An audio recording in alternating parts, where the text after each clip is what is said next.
Well, I don't have a whole lot going on tonight because I'm waiting on material. But as soon as people come in here, I'm going to offer something. It's going to be a one-time shot. So if you want one, you got to get on it today. I'm working on cleaning up the mess over here, getting my workstation ready, and we'll just carry on with that. Got so much crap. Went out to the garage and got myself a few 3/8 by half motor mount material, some motor mounts.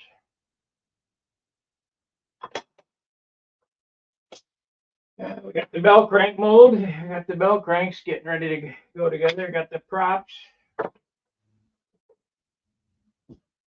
I'm gonna make this my molding station right here because I don't want to be bothered on my workbench with that resident stuff. So that's what I'm gonna do.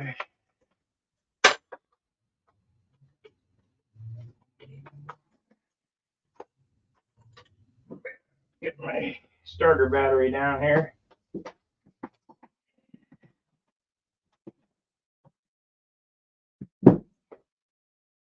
As soon as we have a few people, we do have some people in here. Okay, I'm going to the right stuff is going to be in tomorrow. The EPON 862 with the Epicure 3234 or whatever the hell it is to make the tanks impervious to fuel. If you order a tank today, I'll let it go. This is a one-time shot. I'll let it go for $75 if you order today. You've got to pre-order and tell me what size you want.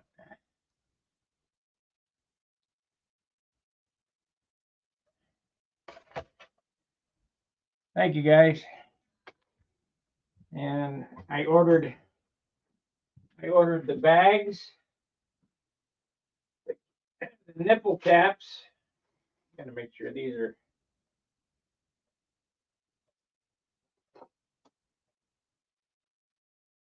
Yeah, that's perfect. That's good.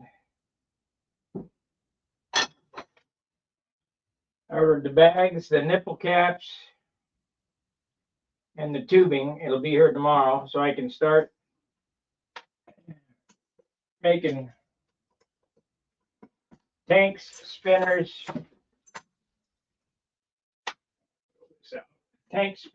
and bell cranks. I'm going to make another prop as well. I probably won't do that. I got to talk to Dan about that. This is the prop that I make. These are not for sale because I don't want to be liable.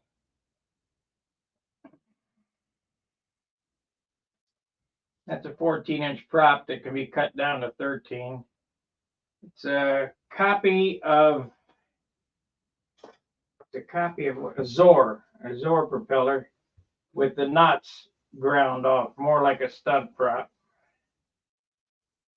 So I'll get that mold up here. Just like I say, this is gonna be my molding bench.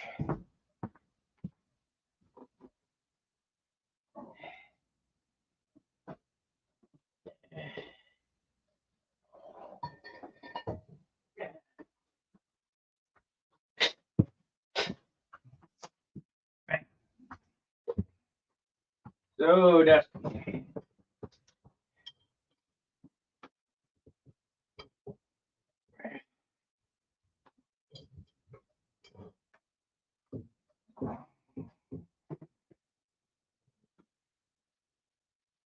this stupid thing.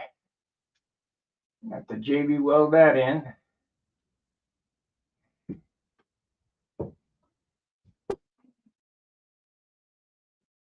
So I need a 440 ball driver to pull that out.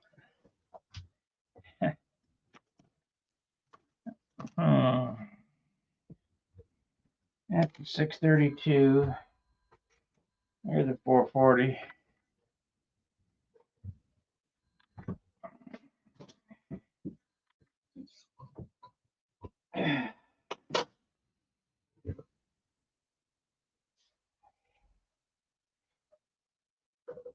And we got it bunched together.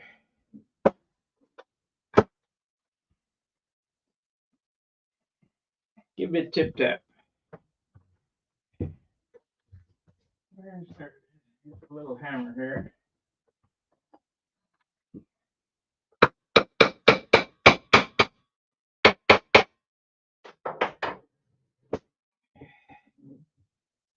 Man, it's locked up in there. What the heck? Might have to make another mold. That's unusual. We'll get it apart.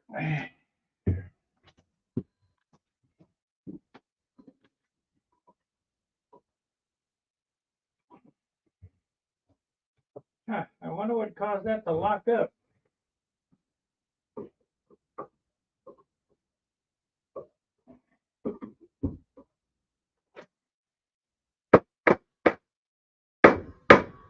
There it is.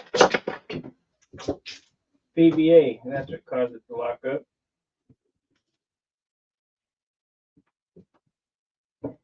PVA, gonna have to wash that all off.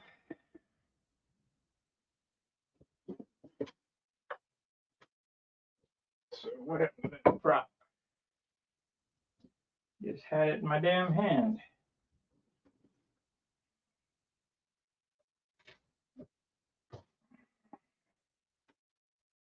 CRS is a bad thing. What the hell I just did with it? I got too much shit here. Anyway, we won't stay on long tonight because I'm really not offering any content of any consequence. I don't know what I did with that prop. That's unreal. I just had it in my hand.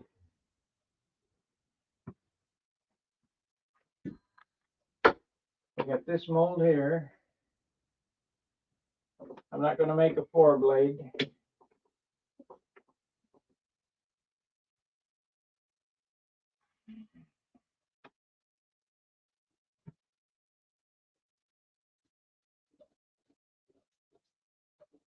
Anybody see what I did with that prop? Shit.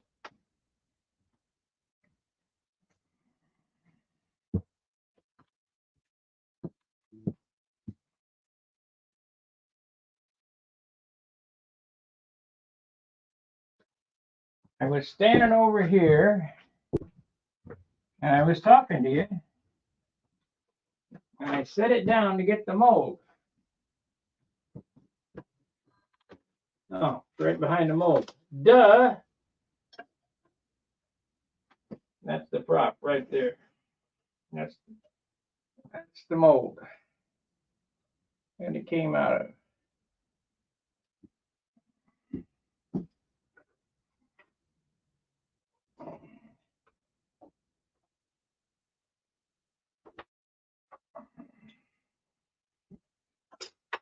Duh.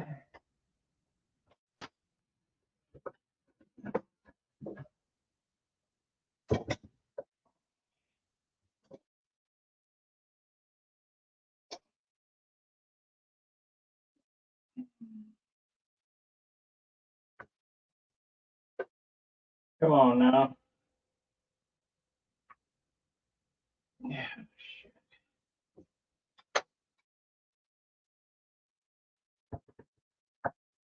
The way it goes. There it is.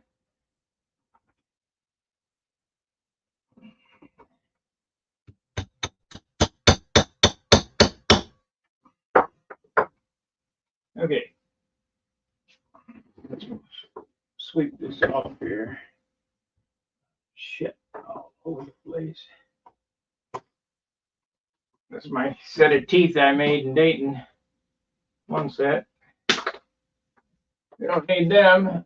I got the second set in my mouth. You know, and I went to the dentist and they wanted that much money. I said, I'll make my own. And they all laughed at me. Yeah, sure. Okay, whatever. Because I'll guarantee the dentist can't make them. But I can.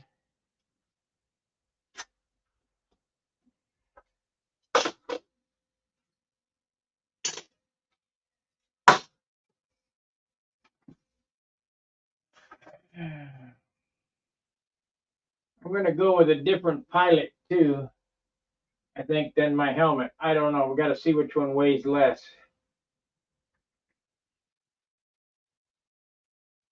My guy who's flipping off the world, or that one. So whatever weighs less was going to get into the airplane.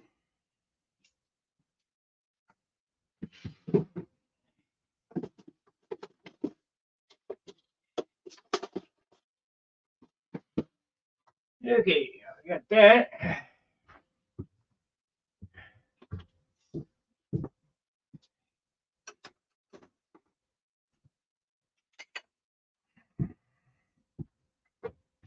You got too much junk. I got 10 washers.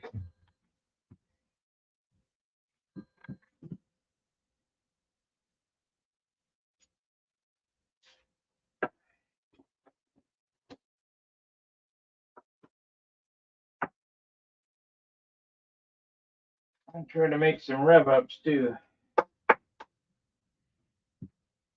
Things that I can't get them, I might as well see if I can make them.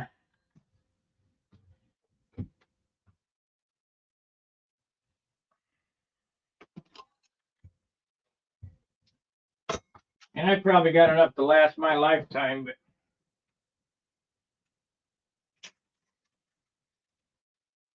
can't have enough.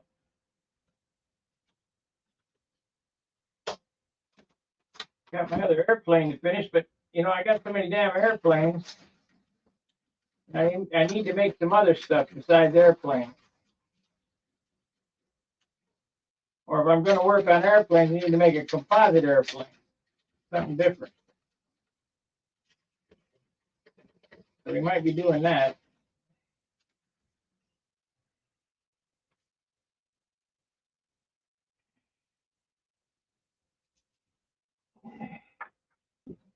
I bought some more scrapers today and some gloves.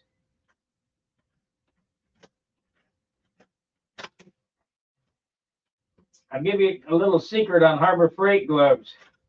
I didn't notice this until I bought these today.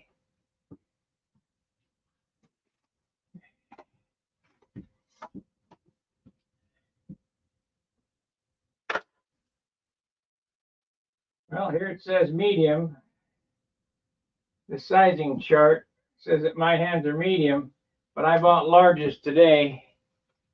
And I guess Chinese people are smaller, because I got a medium-sized hand, but the mediums don't fit. So I bought the larges today, and they seem to fit better.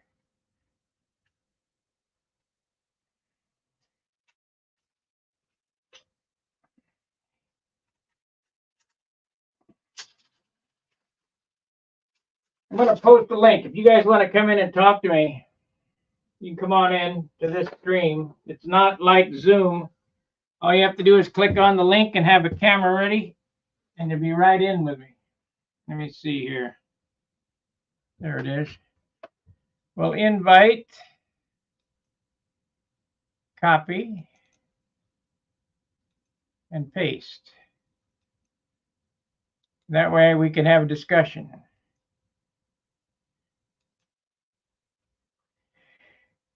Go ahead and click on that.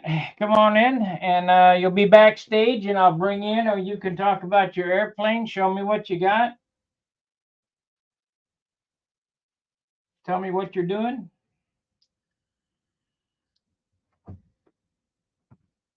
whatever.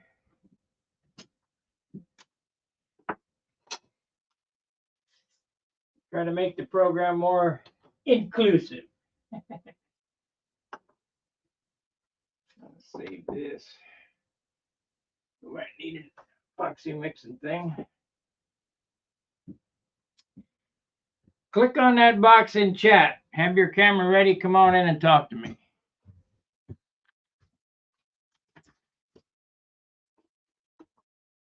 We can discuss your airplane, building techniques, or just whatever.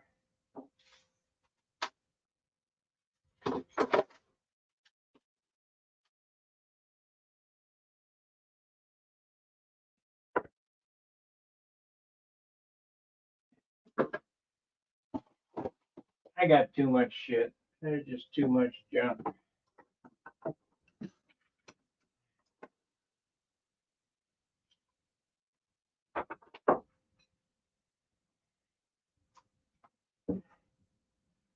Hard to believe that 30 years ago I came to Missouri, all I had was a shirt on my back. I got all kind of shit now.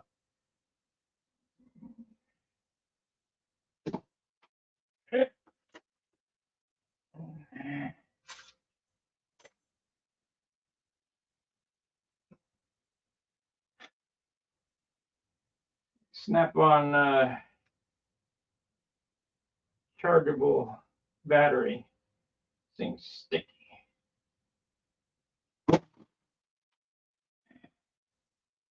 No good. Back stuff.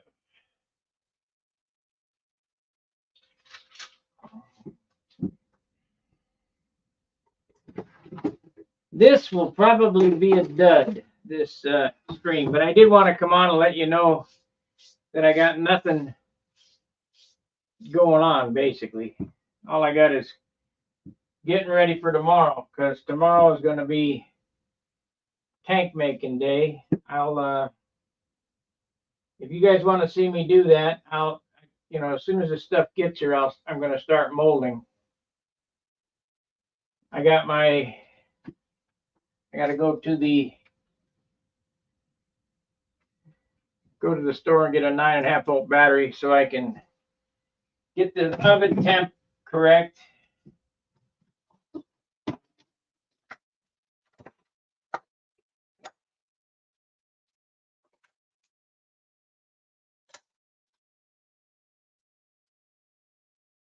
A lot of shit to do.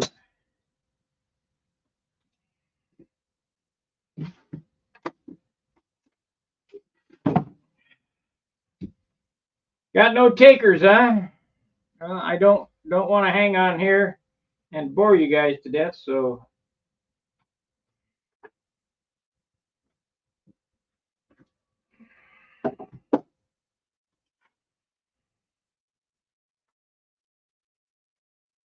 let me keep this little oiler, I guess.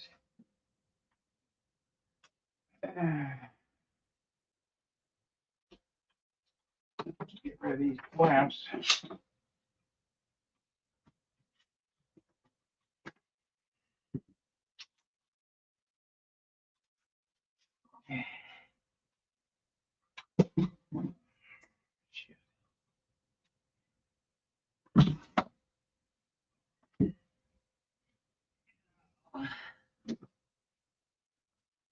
Yeah, maybe I'll keep this out so we can get the mold apart. We'll keep that.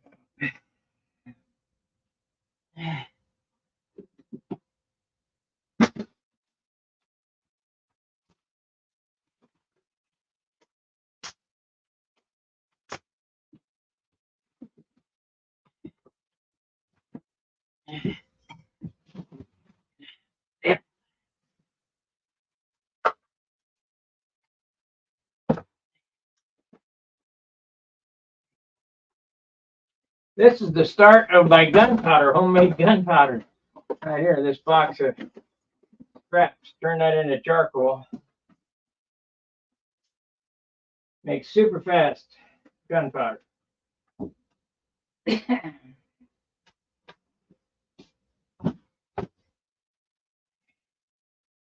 I got plenty of scrap, that's for sure.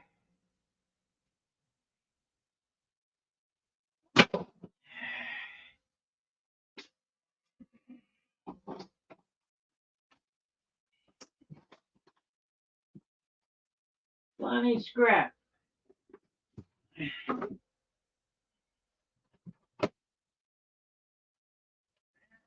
The first time I've seen this bench in 5 years.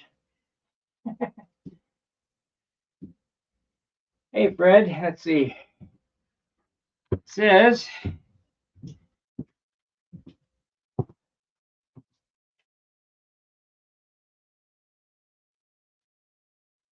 yeah, why not?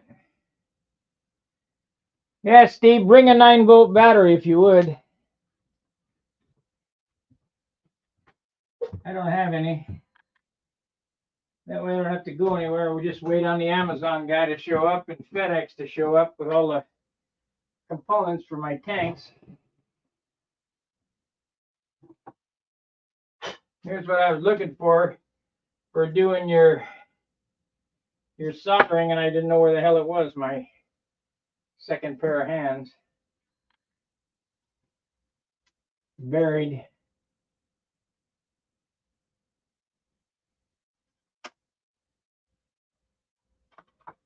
It was buried.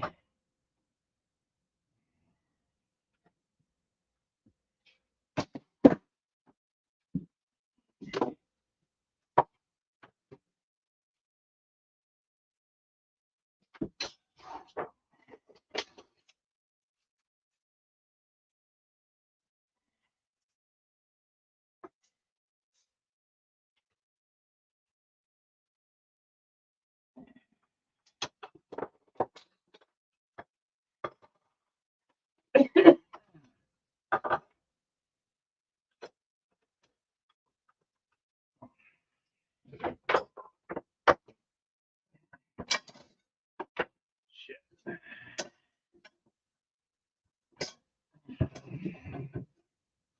Get in there.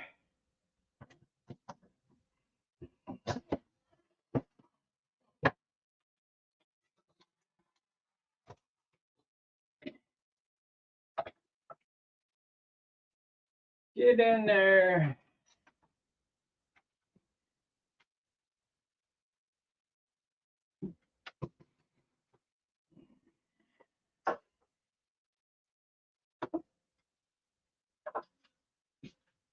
Get some monocoat. Get it taped down here. Oh, it's sacrilegious. I'm going to use monocoat. Yeah, that's what I'm using. I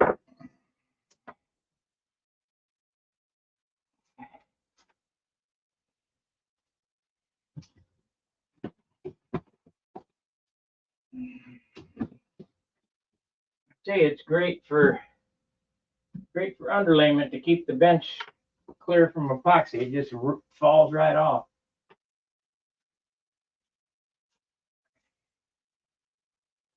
Okay.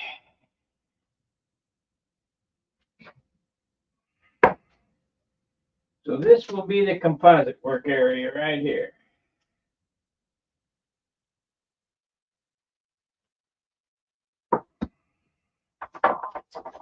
Gonna do up some of these too. I got the parting board in the garage. Danny's working on a set. I might as well work on a set too. I figure come the nationals, I should have about at least 40 tanks made. Probably that's a lifetime supply. I mean, unless people really want them. And you need to watch Wendy's video on the importance of getting all the weight out of the nose, because he's spot on. And I've been trying to preach that for a long time. It makes it easy turn, easy stop without all that weight up in the nose.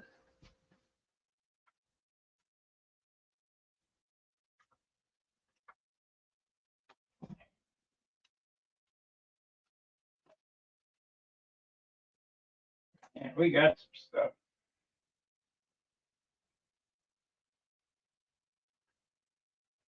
We got some shit.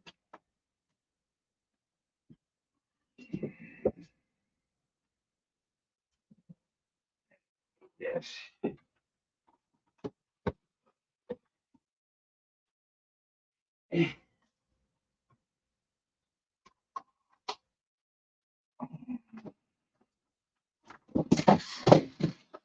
That was good.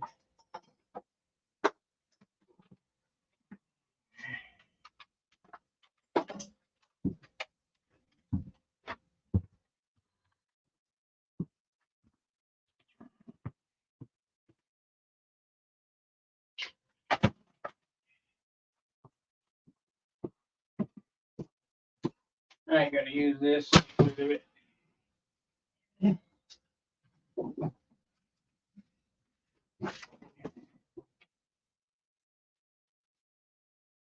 better get some JB Weld on that camera. It's just about dead. This, we got this battery charger here. Don't need that. Disappear. Shit's gonna come flying down.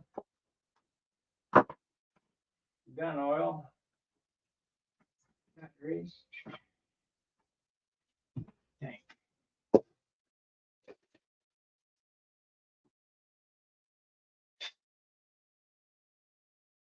I don't know what this does. Put that there, cigar cutter.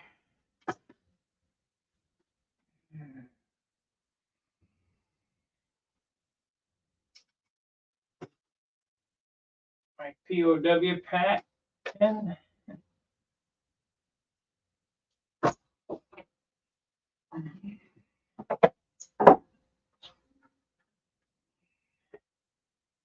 yeah, it'll take about a month to get this place cleaned out. It's a wreck. You know, I built for a solid year after I came back. I've been next month, at the end of this month, is when I quit. April 1st, April Fool's Day. So in about 2 weeks, I'll have been here a year, and I built 4 airplanes in that time.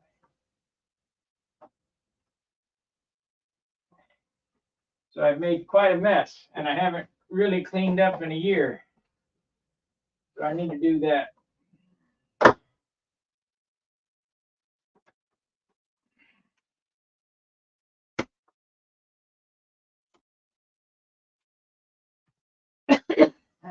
Dust.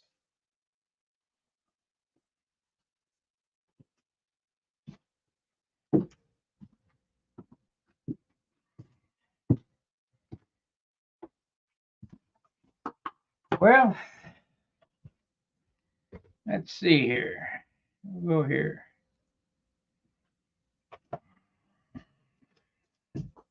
I spent all day yesterday learning to fly the pattern. I am currently only have a profile models, Ringmaster, Buster, and Tamasaki.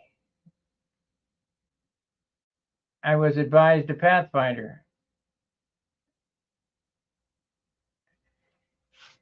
Well, that Vector 40 that Steve's got is a good airplane. It's, I mean, how confident in building are you?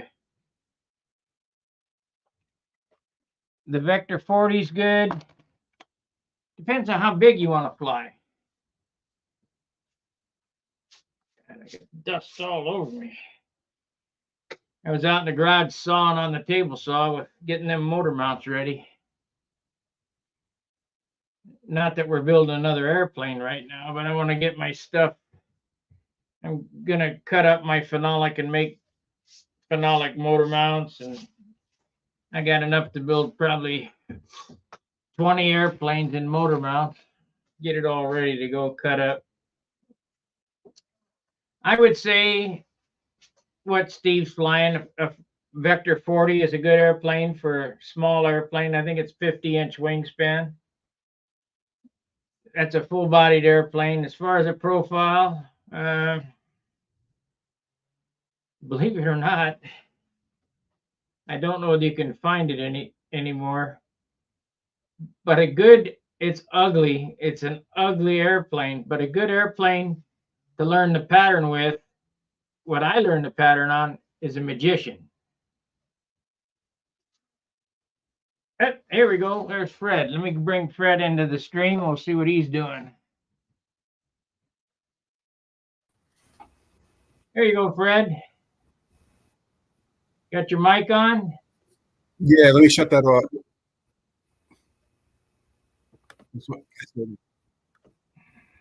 Okay, so I had to shut it off on the other thing there. Okay. How you doing? Oh, good. What are you building now? Control line nothing. I'm finishing up this, which is a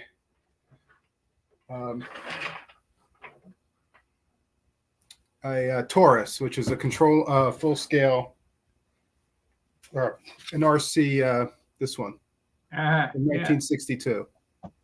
Right. All So built up.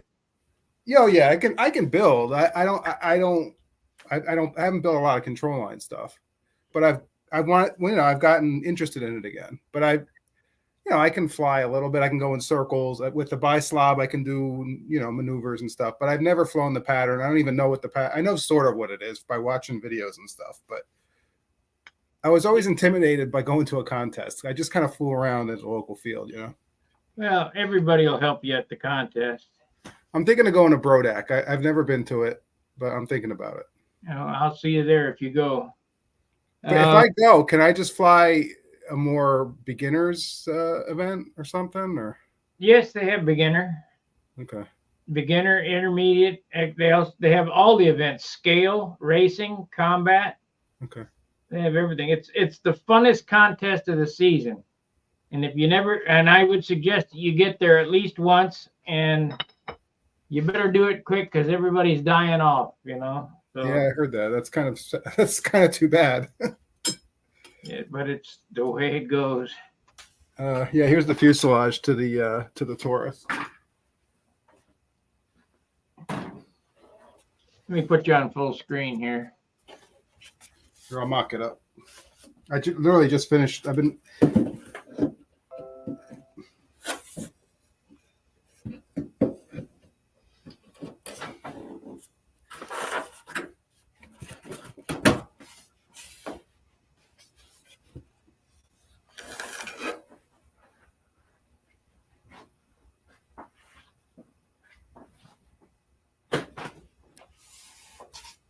You can see it. Looks just like the kit box. Yeah. You did the monocoating on it? Yep. Good job. Yeah, it came out okay. Here's the rudder over here. It's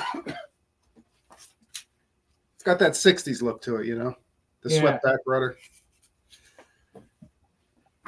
And then I finished that Tomahawk. I'm going to bring that to I'm in an RC club up in New York State, so I'll bring that to we actually have project night next month, so I'll bring that. Do your guys in your club know about this channel here? Yeah, I tell them about it. I actually talk about you all the time. I tell them how much I've learned from it. There's two guys in my club. The club that I'm in has been around since the 50s, since before I was born. And originally IBM is big up where I'm at. And it was originally an IBM club. The guys used to go at lunch and fly, I think, control line and radio control. And then they opened it up to the public and it became Mid-Hudson RC. It's the club that puts on the Rhinebeck contest. And I don't know if you've ever heard of it. It's called the Jamboree. They fly. It's worth looking it up. They fly all World War I model airplanes and then full scale. That's one of the only places in the country where they still fly full scale World War I airplanes.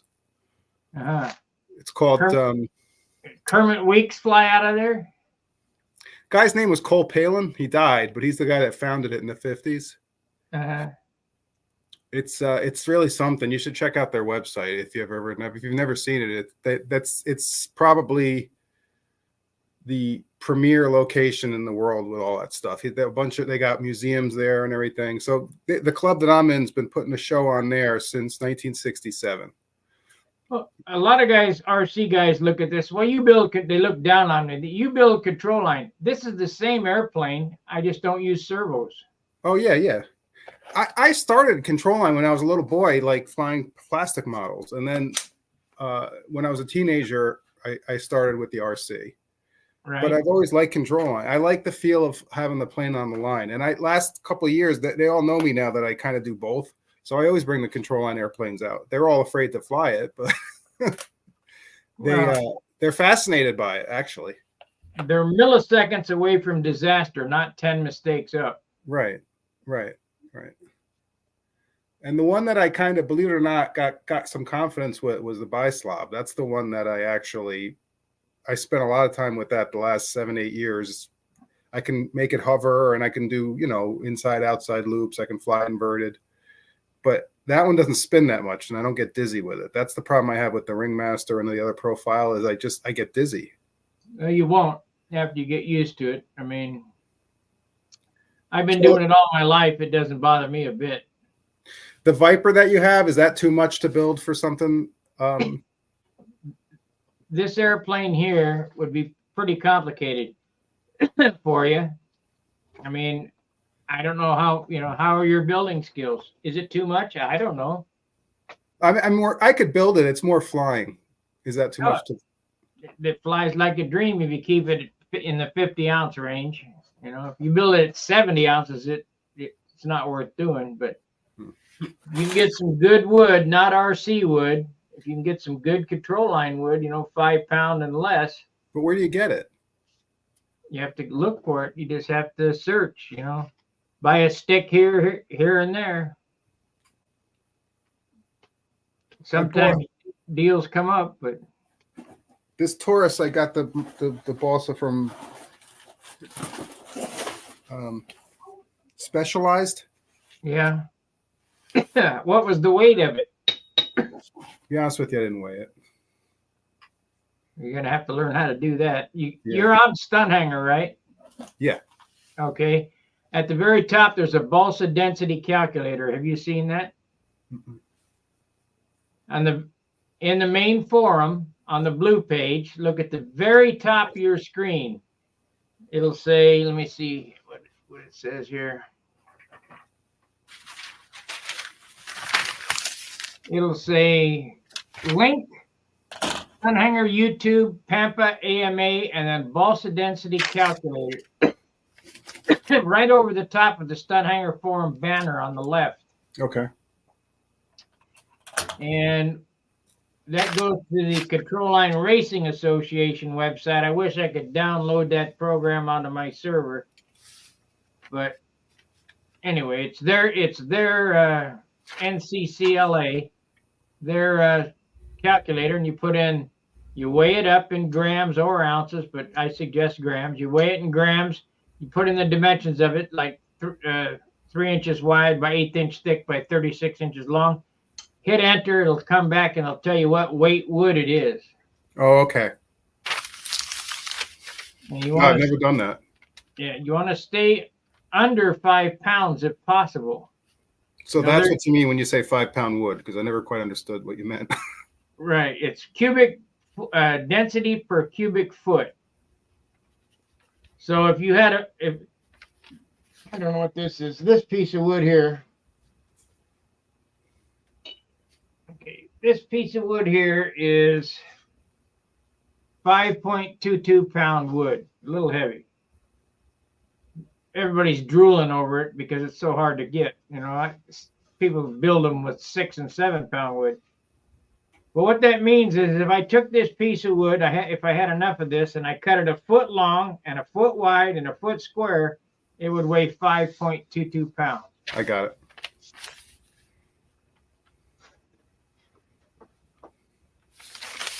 I don't really want an ARF. I mean, I think the one that you just redid that was green. That was an ARF, right, originally? Yeah, Steve Smith. He's on here right now.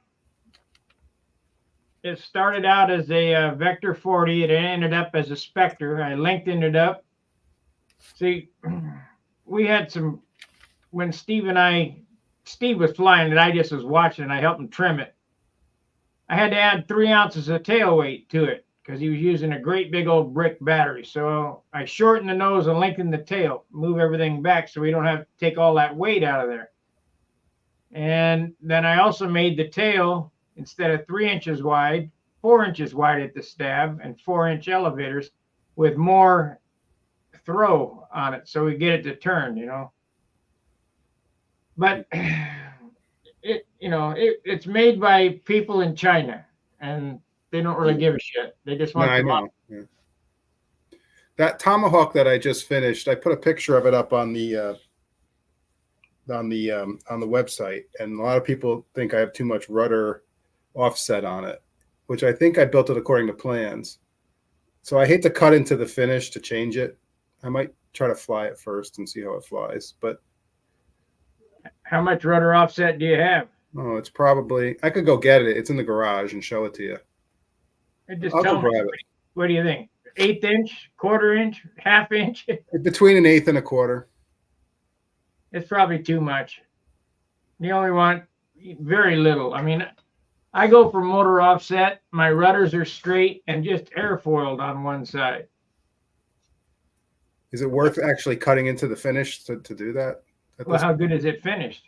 Oh, this was the one where I really try. I'll go get it. Hang on. It'll take me a second.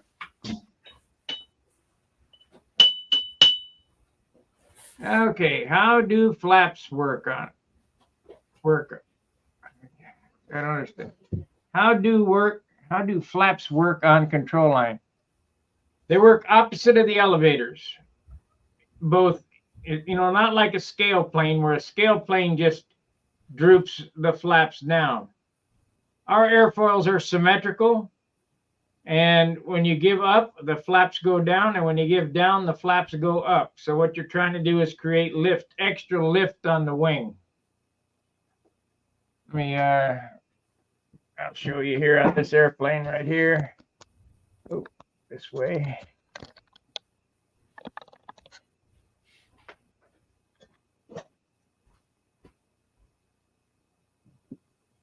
When you give up, the flaps move down. And when you give down, the flaps move up.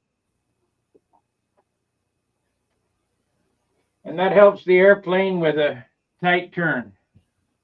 Of course, there's a lot of other factors that go into it as well, such as balance and area and percentage. Oh, that airplane. Okay. Yeah, you got too much.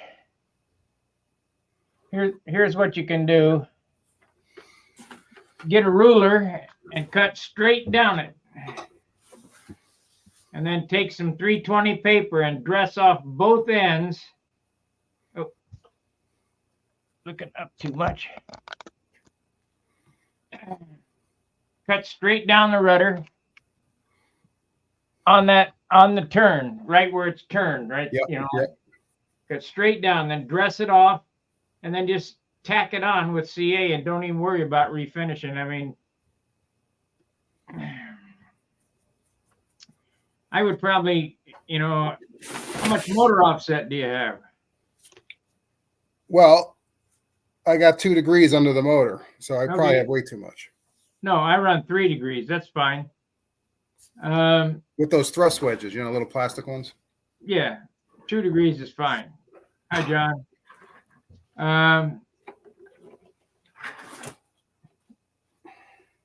You've been polishing more on the top than you have the bottom. Yeah, you're never supposed to see the bottom. Yeah. Well, I'll tell you this. Yeah. No, I know the deal. I'm lucky I got it this good. It don't look bad. I mean, that's your first dope finish? Yeah. Where I tried to get it to look good, yeah. Put it a little closer. Let's see it.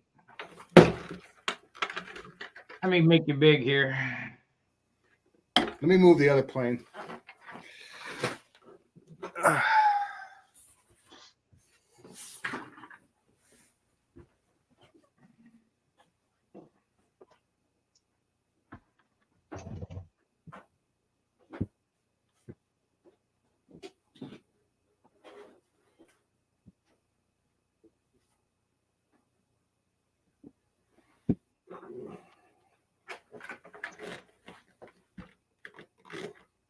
That's very nice. So, I had tried to send you the pictures of this. You can't really see it. You really got to look to see the scratches. I got a lot of them out, but They're not scratches. I'm telling you what they are. They're brush marks. oh, in here you think? Yeah, I know for a fact. You didn't sand between the brush coats. They're not scratches, but it's fine. Is that your first dope finish? You used all my finishing techniques, right? Yes, sir. Okay. To be honest with you, I'm pretty happy. I'm pretty happy with my first try at it. So It looks great. if I come to Brodak, I'll bring it and you can look at it. I mean, I've done other finishes. I've done epoxy, but never. I've only 3 or 4 epoxy finishes. But I've never done dope where I never realized that you could get dope to get glossy like this. I never understood how you did it. Now I get it.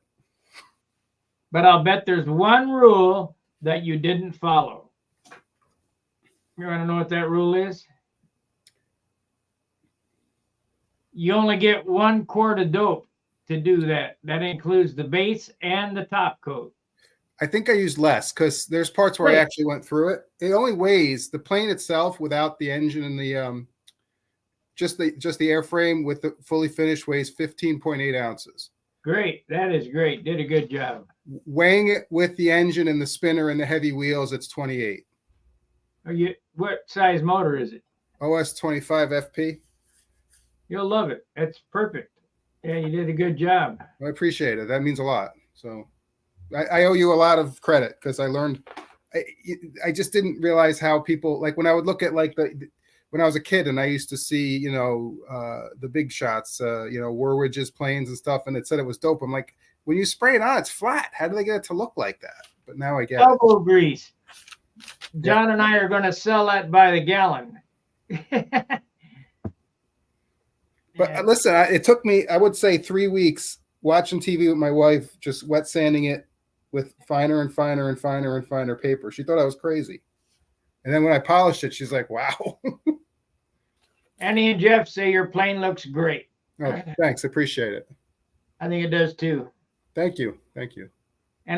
And those scratches that you worry about in the open bays, I'm telling you, are not scratches. They're brush marks from you not sanding with 320 between coats. So now on the next one, you'll know that when you brush a coat 50-50 on, it's, instead of, let's see, how can I explain this? You got 3 coats on the base on just the raw wood. Then you put your tissue on, you got 3 coats of brushed. Sand it real good and then switch to spray. You want to start spraying as soon as possible. Oh, okay. Yeah, I didn't start spraying until I went with the color coats. Right. You got to start spraying as soon as possible.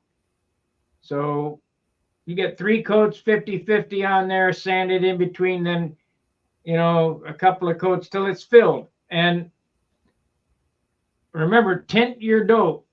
So if you want to, did you do that? Yes, I did. Okay.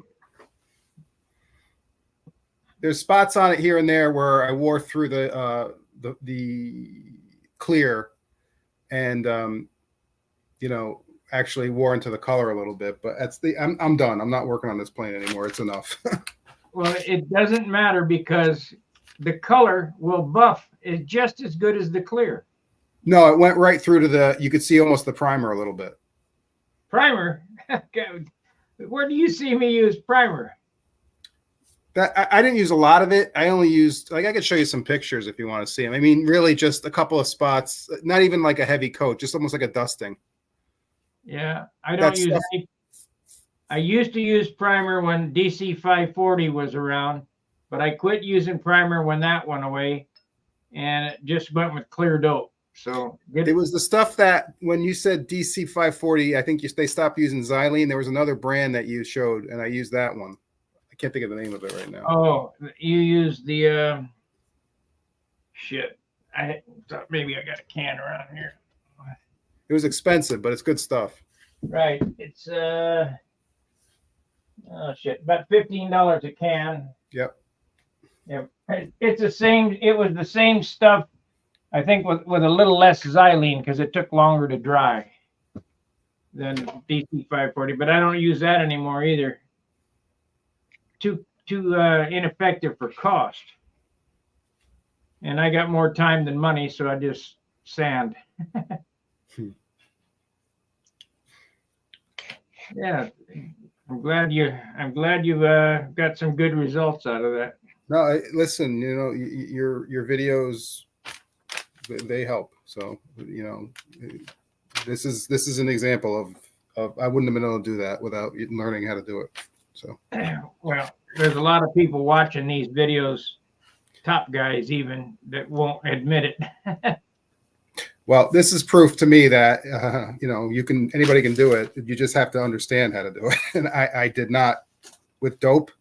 I didn't know how to make it look like that, the way that airplane behind you, until I watched you do it. So my YouTube channel started at Brodax in 2014. So this year, Father's Day will be its 10th year. And I can see the airplanes getting better and better every year. Other competitors and the guys that I know who are watching, and even the guys who won't say they're watching. But the airplanes are getting better because you get tired of looking at crap. It just takes more work. That's all. Yep. I gotta take the dog out, but I appreciate you letting me in. No problem. We're just about to the end of our hour anyway. I appreciate you coming in. Keep up the good work. Your airplane looks great. Thanks for everything, Sparky. It was worth it for me to tell you that anyway. So. Oh, no problem. All right, Fred. All right. Good meeting you. Maybe I'll see you at Brodax. Yep. See you. Right, bye. All right. That was Fred. And I'm glad we helped him out. I'm glad because this airplane does look pretty damn good.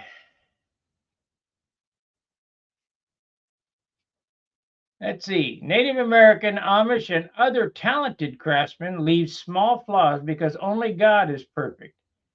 And the flaw is a hole for your soul to escape.